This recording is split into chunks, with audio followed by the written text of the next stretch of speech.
Hello, guys. Hope you're all doing well. This is TJ, and you're listening to Beyond the Ring podcast. Actually, I would like to apologize to everyone because this podcast or review, I was gonna post this yesterday, but yesterday was so busy day, man. I couldn't be able to edit out and record the podcast. So, actually, updated on my Twitter account. So, if you guys are not following on it, kindly follow it. Uh, the link is in the description. Uh, Kindly follow it. So coming to AEW Blood and Guts, I actually enjoyed the show. It was very good, actually. It was not bad. So let's get on to the discussion. The first match, Eddie Kingston and John Moxley versus Michael Nakazawa. I was never into this match. I don't know. This was like an average opener. Not a very great opening for this much hyped card or some hyped card, I would say. Uh, I don't know why Michael Nakazawa was dressed like a security guard or a commentator. I don't know what the hell he was thinking. He eventually pulled off his shirt and pants uh, uh, to fight it after so much time. So it was kind of an average opener.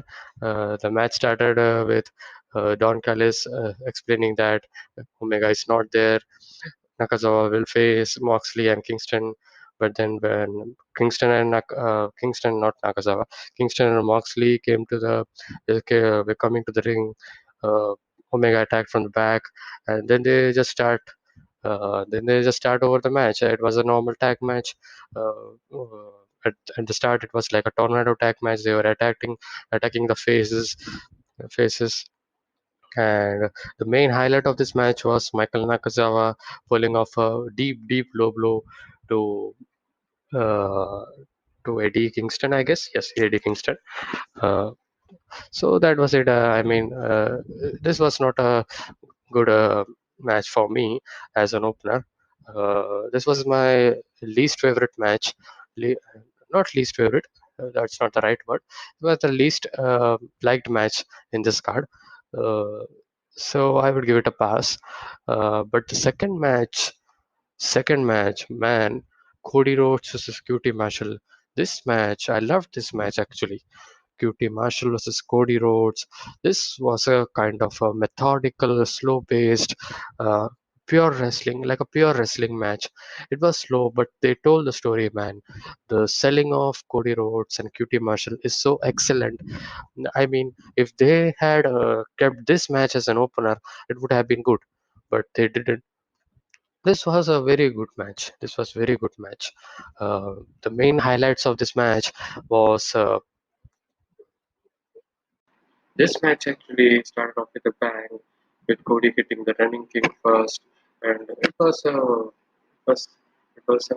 shows that the kind of animosity that Cody has with QT Marshall because his best friend has had turned on him. So it was a very good story that told in a get go, and so when that rolled out, then they escalated onto the then they escalated onto the a slow methodical match, like I said, a slow wrestling match. But I mean, every ounce of it, every moment of this match, I enjoyed it. I enjoyed it. I haven't seen uh, this type of storytelling and this type of match in a very long time actually, because all I have seen is the super kick party or the spot fest that you have seen in that you're seeing in all of the promotions right now. So there was a moment in this match which I liked that Arn actually QT Marshall got outside the ring, and then QT actually chops Arn Anderson, and Anderson was pissed, and he chops, and then he just take QT's head to the rope, not to the rope, to the ring post, and just mangles onto that. It was very good to see. But then Arn Anderson was ejected out of the ring. Uh, but there was nothing to do with Arn Anderson actually in this match. I didn't feel that after ejecting Arn Anderson or it was any different for Cody. Another highlight of this match was QT hitting uh, QT hitting the crossroads on Cody, and that was a good, very very good storytelling uh, because QT is the one QT is the one who knows Cody very well because they have been tag partners. They know and they know how to reverse. And then also there was also a highlight point as well in this match when Cody was going for a highlight bicycle kick actually, and he turns onto the that's when they then he turns. That's when he turns onto the uh, crossroads for Cody, but Cody kicked out. But the thing that this was just the kind of nitpicking. The thing I would say that was negative in this match was when Cody like hit QT after several minutes or something. He hit with the crossroads on QT. Uh, he kicked out. I mean, that was necessary, I think. That was not necessary to kick out. But nevertheless, this was a great wrestling match. I liked it. I would like to know your thoughts as well. How you like this match? Pile driver reversing movement was also fun to watch because there was a question that who would hit that pile driver, because I thought that that would get the pin for Cody or QT. That was the uh, that was the deciding point of that match. But then actually Cody actually thought. But then at the closing of this match, Cody feels for his brother. He tries to help him by picking his hand, and then he shows a middle finger, and then he actually goes for the figure four. And I mean, I haven't noticed blood coming out of Cody in this entire match, but at the end of the match, he was like blood. He was bloody hell. He was like he was like busted open like hell. It was very disturbing to watch, but nevertheless, that Pearl Blood actually told the story. Actually you can say that every Cody match there had to be blood, because without a blood that doesn't become a good storytelling. They say that's why it was a very good finish for this match. And actually, if AEW actually had booked this match as an opener, this would have been good. I mean, this would have been very good match. I mean, this was not a kind of a spot fest you expect, not fast-paced action, but you are into the story. That's the wrestling, man. That's uh, that's the point of wrestling. You should feel that story that they are telling. You should feel that character what they are trying to tell. Without that, you are just pulling out the moves. You are not selling. I can rant about it like for hours. But no, I will not, because I want to get into the next match actually. Third match was a squash match of Britt Baker versus a jobber. This was kind of to just fuel up Britt Baker for his upcoming title match against Hikaru Shida at Double or Nothing for the AEW Women's Championship. I feel that Britt Baker will be winning this match. I'm actually also a fan of Britt Baker. She's very good at wrestling.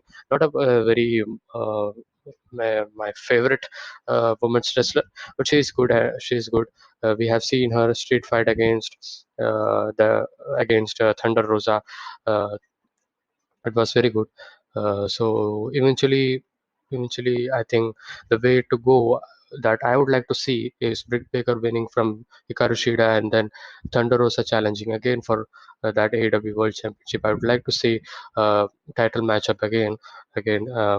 Between them, it was their chemistry between them is so good.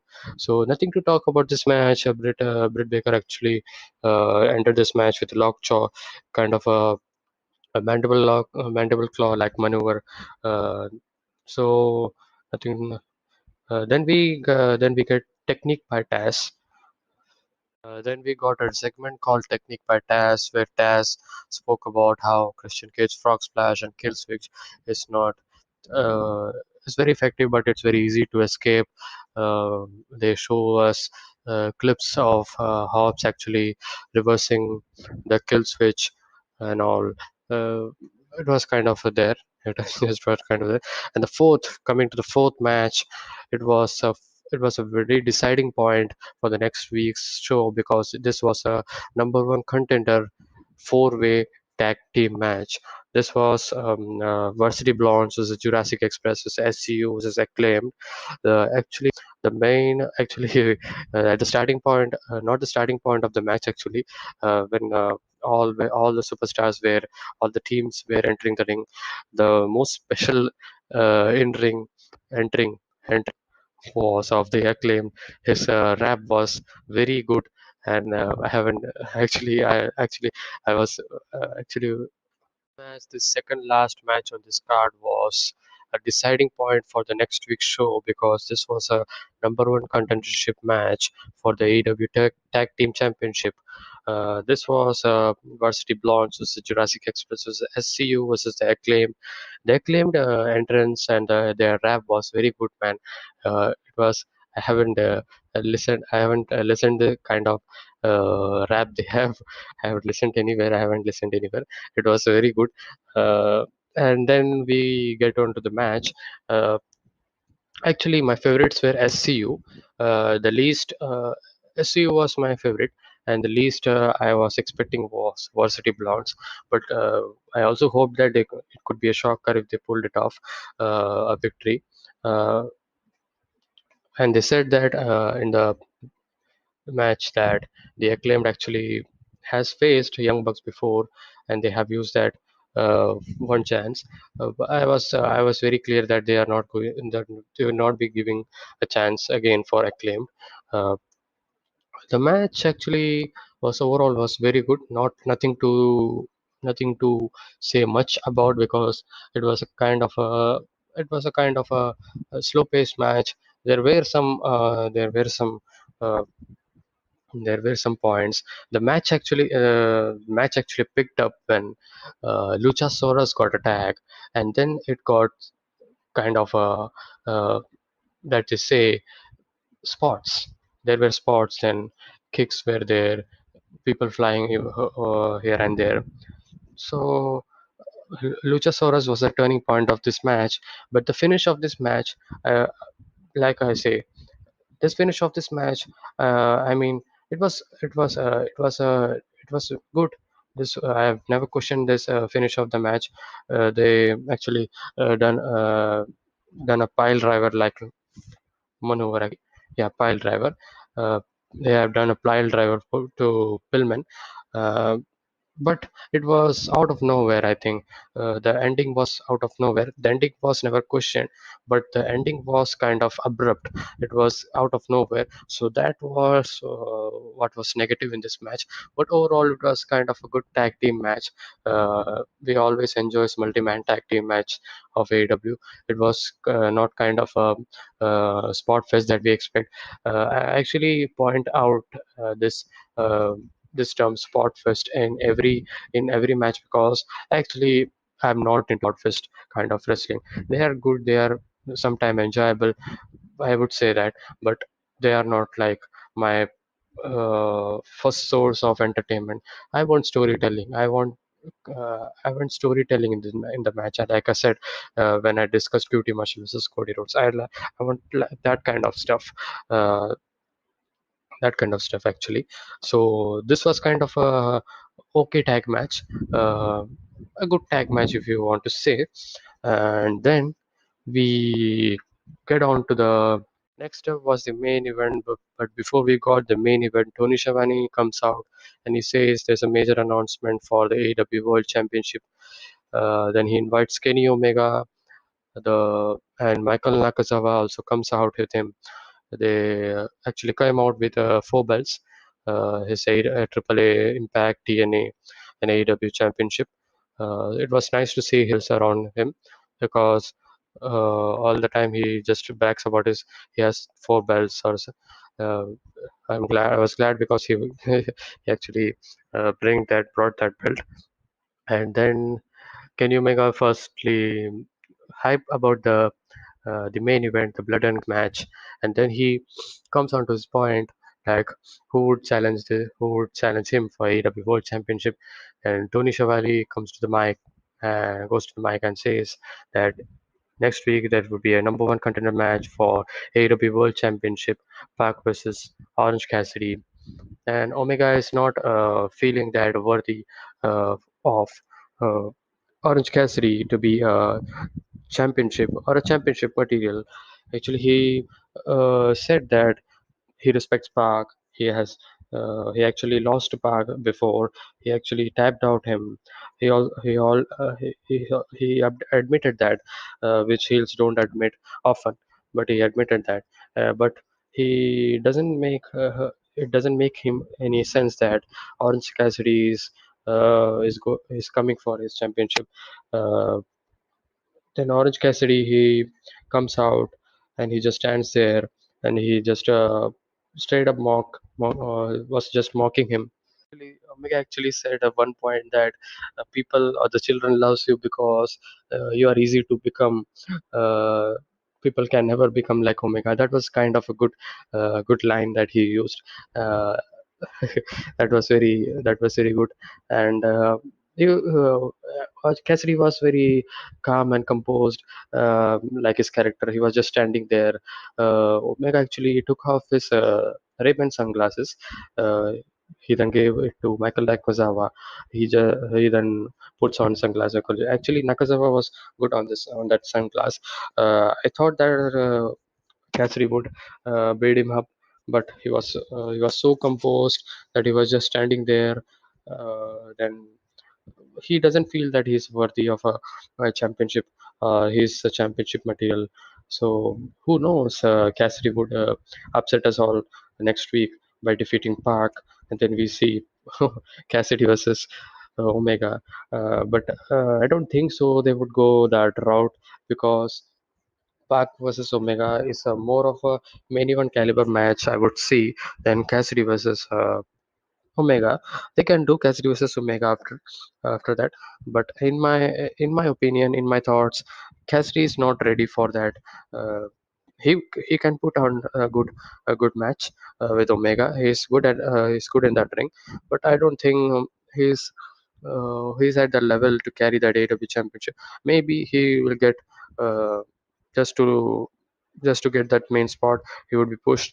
Who knows? But I would like to see Park versus Omega. Park versus Omega. Uh, so that was it. It was a kind of a long promo, but I understand that they were making it sure that AW was making it sure that all the cage and all are very uh, good and all okay.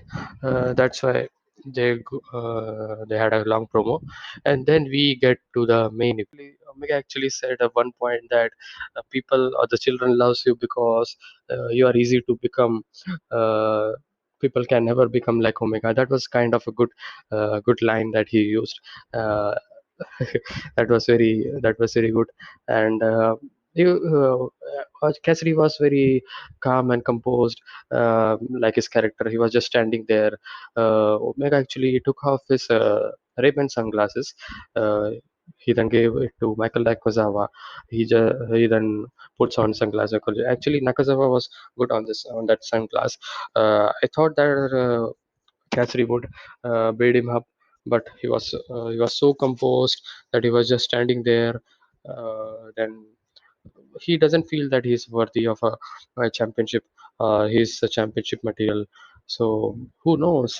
Cassidy would upset us all next week by defeating Park, and then we see Cassidy versus Omega. But I don't think so. They would go that route because Pac versus Omega is a more of a main event caliber match, I would see, than Cassidy versus Omega. They can do Cassidy versus Omega after that, but in my opinion, in my thoughts, Cassidy is not ready for that. Uh, he can put on a good match with Omega. He's good in that ring, but I don't think he's at the level to carry that AEW championship. Maybe he will get uh, just to just to get that main spot. He would be pushed.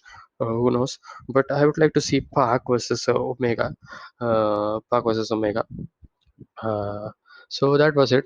It was a kind of a long promo, But I understand that they were making it sure that AW was making it sure that all the cage uh, and all are very uh, good and all okay. That's why they had a long promo, and then we get to the main event. Now I'm actually very interested and intrigued to see Miro, how his character evolves. I hope he wins that TNT championship from Darby Allin. I hope so he would win because there's also an angle that we saw because Ethan Page attacked Darby Allin on the show. He was just thrown over the stairs, concrete stair, which was so bad to look. It was so dangerous when I he sold it well actually. So maybe we get a title change. Next week that he's been holding for long. Baron has been holding for long. He has been a good champion, not a very great champion, I would say. He was good and average champion. I hope that Miro takes a title and he would be booked strong from now. And maybe we get a Kip Sabian versus Miro TNT Championship match future in future. I am interesting to see how it unfolds actually. We officially come to the main event, the blood and guts match between the Pinnacle versus the Inner Circle. I was very excited for this match. Uh, I was very excited to see this match. Uh, I can't say how much excited I was because I was waiting for this match for the whole show, and it was finally here. I felt that satisfaction. I felt that satisfaction actually, and Pinnacle makes their entrance. Their inner circle actually makes their entrance. They were actually in jumpsuits and they looked actually very good in that costume. They were very like bad boys that that were gonna destroy them like a war or something. Yeah, it was a war. So it resembled them very well to that matchup. Though as they had announced, Sammy started off first. So the cage was very large, so there was not a kind of WCW stuff which we have seen. The cage was not that big, and then there was two doors actually.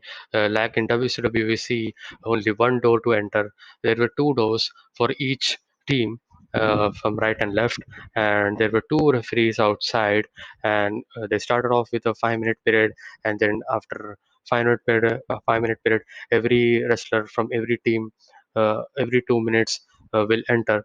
And so as I said, Guevara started from the inner circle, from the pinnacle side. It was Dax Harwood. Sammy Guevara was great, man. He was just fun to watch. He just began with a bang. He was so excited for this match. Like I've seen, he was so excited by seeing his movement on all his expressions and all. He was just waging, like going all out war. uh, that's not to say that Dax was not good. Dax was also great. Dax was actually busted open very pretty quickly, I would say. He was the first one. He was the first. Obviously, he would be the first one to be busted open. And then right out of the beginning, there was a small kind of an error that Dax made. I think he made that error. He actually spine busted Guevara, and then he goes for the pin and just says to the referee to count. He was looking so dumb because he doesn't actually. It was out of instinct actually that like commentators say, maybe it was out of instinct that he was saying to referees that pin pin pin, but it wouldn't count, man. It's a war game, sorry, it's a blood and guts match, as you say. So then we go to the match. Up came Sean Spears with a chair in his hand. It was a 2-1 situation for Inner Circle, and then actually Spears had hit a chair on Guevara's head. He was unable to fight off these two men. He tried as well. He tried his best, but he was unable to do. And then there was some back and forth action, but Sammy Guevara was unable to uh, fight off these two men. The the one spot I remember from this, uh, I don't know, it was after Otis coming or it was before that. Actually, Sammy actually jumped off the two ropes to the next apron, to the next ring actually, and he just fall down actually, and it was kind of very dangerous. It was very dangerous to see that, but that's what demands in this match, man. It's very dangerous to do this kind of match because it's very unpredictable. It can't be said what we have planned or what we are not. So that was kind of very furious situation. And next was Otis. It was for the inner circle, and there were the thing I remember after Otis coming was two things actually. The Spanish Fly spot, that was very cool to see and very great. The crowd was also uh, very excited to see that thing. And second thing was in the later on the match actually, Otis actually bounced off the cage, and he just slid down actually into the middle of the ring and cage. It was very disturbing to see that.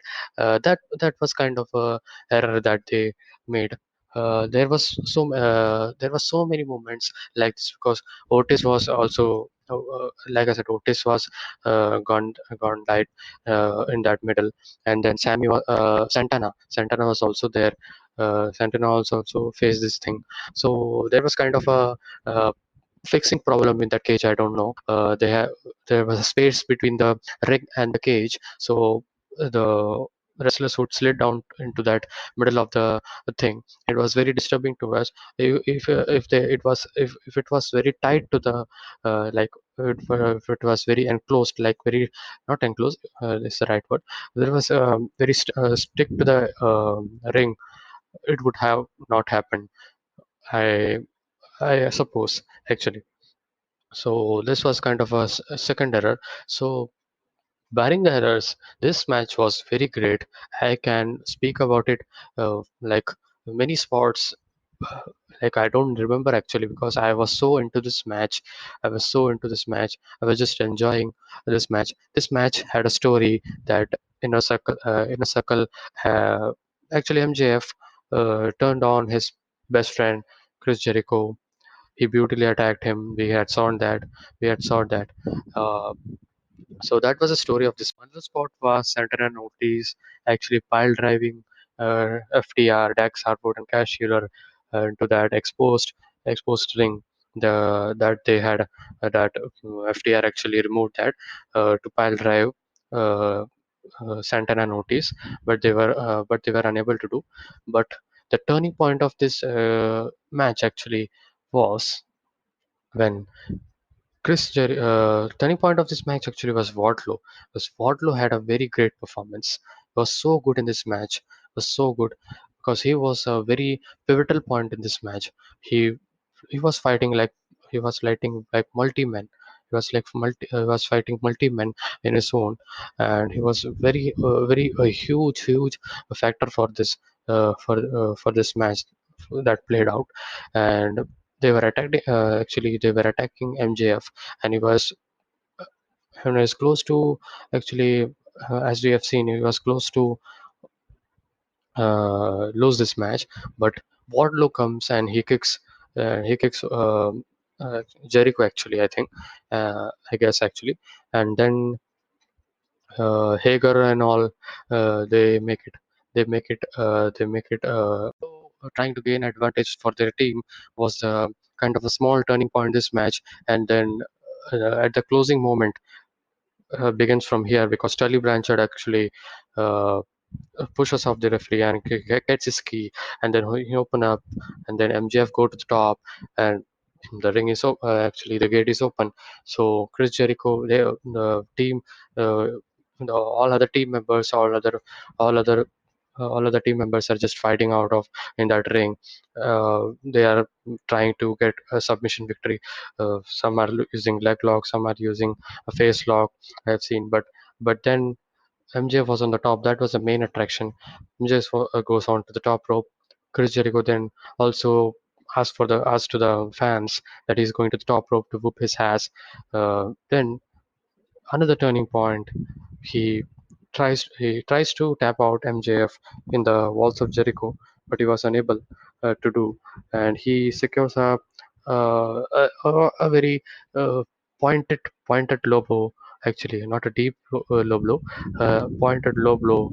Uh, uh, Chris Jericho, and then and after this, it was all downhill for Inner Circle as as MJF hit with his diamond ring, and then he threatened the Inner Circle team members that he would thrown off if he would not surrender, and they eventually surrendered. The finish was not kind of I expected, but we don't know what's next for them, so we'll see what happen.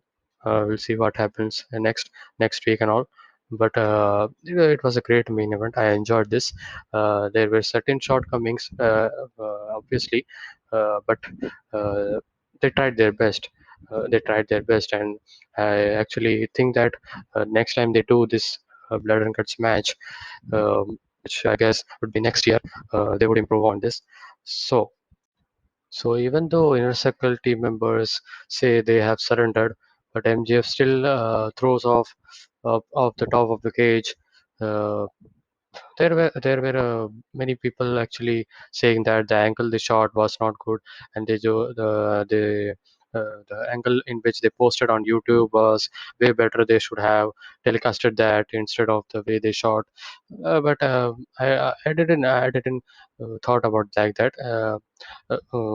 What are they thinking about? I don't know. Are they thinking about a 50-year-old man, as the people are saying, or the as Chris Jericho is so aged and he's still doing it. It's very surprising actually.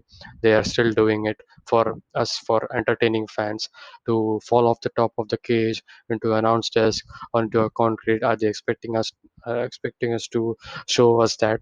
I don't know what fans expect. Sometimes they are just mad about something. I don't see them as like that. And Andy was certainly surprising, but it gave MJF a lot of hate, lot of it. He's a top heel in AEW, and he's at the top of the game right now, top of the game in promo, top of the game in character, top of the game in heat and hate that he has got from this in this match actually. So nice, nice. Actually, I wish. I don't know what's next for MJF and Chris Jericho. I guess that MJF.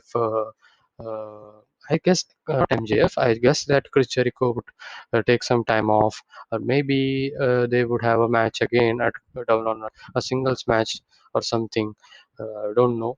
Uh, I don't think so. They will be doing any tag match in next pay-per-view. Maybe any singles match or kind of a lumberjack match for Chris Jericho versus MJF again. So very interested to see how that unfolds, how the story unfolds now. Uh, but MJF, man, he's in the top of the game right now. He's very good. So overall, this week's show, the Blood and Guts show, was very good. Actually, I enjoyed this show very much. Uh, I'm not comparing, but better than NXT, I would say. There was only one match I was not. That was the opening match, but then it was very good. It was very good. All the matches were told actually a good story.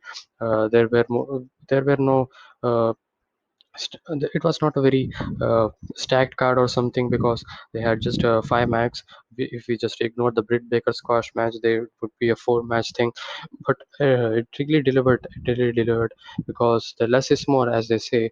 WWE is also has done that in the past pay-per-views and all. So this was a kind of a very good show. I enjoyed. So I hope you all enjoy my review. I tried my best to give my frank thoughts on this show. I hope to listen to your thoughts as well, your opinions as well, as it would open up for more discussions. So thank you for watching. Actually, thank you for listening as well. If you're listening on the podcast, thank you for listening. If you're watching on the YouTube video, YouTube channel, Please like, share, subscribe, and comment on your thoughts. How which which match was actually your favorite, which match you didn't like, what would you like to see after next week or so, what would you expect the card of Double or Nothing, all that things. Put it out in the comment section on the YouTube channel. And as always, keep be safe, stay energetic, and I will see you guys in the next review. Peace.